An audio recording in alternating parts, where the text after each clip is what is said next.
pumunta, tumayo, at magsalita sa inyong harapan. Pero noon pa man, alam kong walang madali kapag ikaw ay Marcos. Nanginginig ako at ang aking boses, hindi dahil ako'y natatakot sa inyo, kundi dahil nalulungkot po ako. Ipagpaumanhin ninyo kung sa gitna ng pagsasalita ko, ako'y hihinto, hihinga dahil sa bigat ng aking kalooban. Pero hindi yan ang dapat kong ihingi ng paumanhin. Hindi yan ang kasalanan ko sa bayan na dapat ihingi ko ng tawad.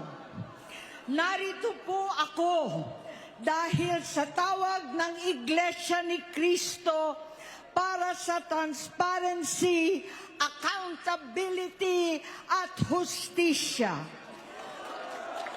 At dahil sa tawag ng sarili kong konsensya, bilang senador, bilang kapatid, bilang Pilipino. Bata pa lamang kami ni Bongbong. Alam na ng buong pamilya ang problema sa kanya.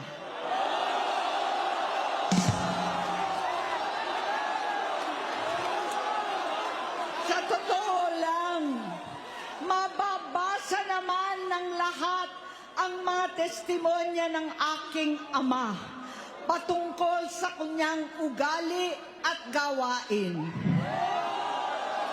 Noon, dahil may tatay pa kami, hindi ko pa siya responsibilidad. Noong tumatanda, ay mas naging nakakabahala. Batid ko na nagda-drug siya.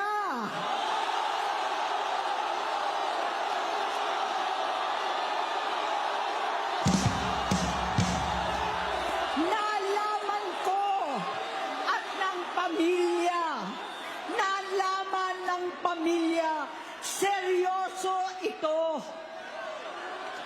Minsan, kami ng Presidential Guard at Metro Gompa ang naglilinis tuwing nagpa-party po sila.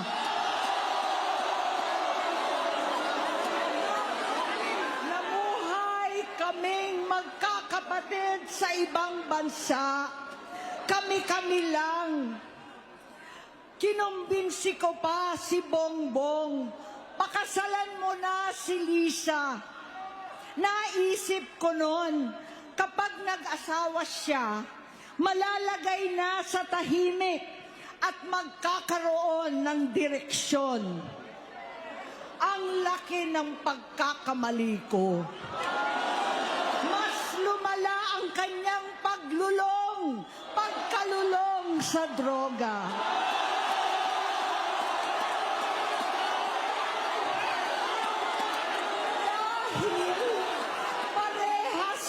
Silang mag-asawa.